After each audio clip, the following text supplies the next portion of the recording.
All right, so let's now get to speak to William Denselow, SABC News Correspondent, joining us live from Brussels. William, a very good afternoon to you. Give us a sense then what the EU's official position on the legality and perhaps even the proportion of this joint US and Israeli airstrike. I mean, with reports coming out that more than 700 people now killed in Iran.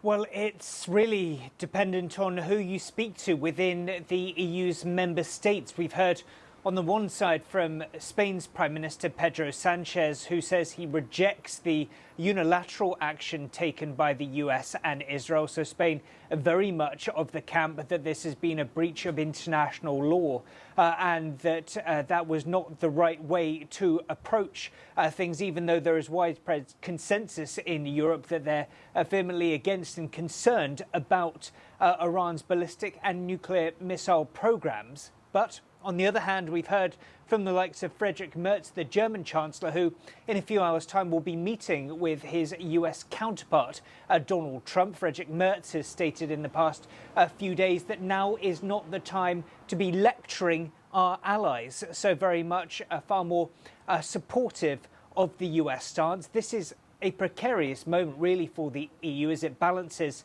the pros and cons and the delicacies of whether international law has been violated, with not trying to further isolate itself and draw the ire of the Trump administration. As far as the EU is concerned as a body, well, they are calling for diplomacy and for a de-escalation. They say, though, that they want the will of the people in Iran to ultimately be heard and for that to be respected going forward. They very much want to see regional stability as well as this crisis continues to escalate. As you heard in that previous report, I mean, these airstrikes have triggered this global diplomatic rift, and it has sparked fears of an endless war. I mean, you mentioned, of course, the upcoming meeting between German Chancellor as well as a US President. What are we then likely to expect from this meeting, just given, of course, the phrase there that we should not muddy the waters or even rock our allies at this point in time? Then what are those crucial engagements going to look like? Well, the EU has maintained that it believes that any kind of lasting peace must be a diplomatic one. So certainly clear signs there from the European Union as a body that they want to see a de-escalation. They want all sides to adhere to international law going forward. As far as Friedrich Merz and his...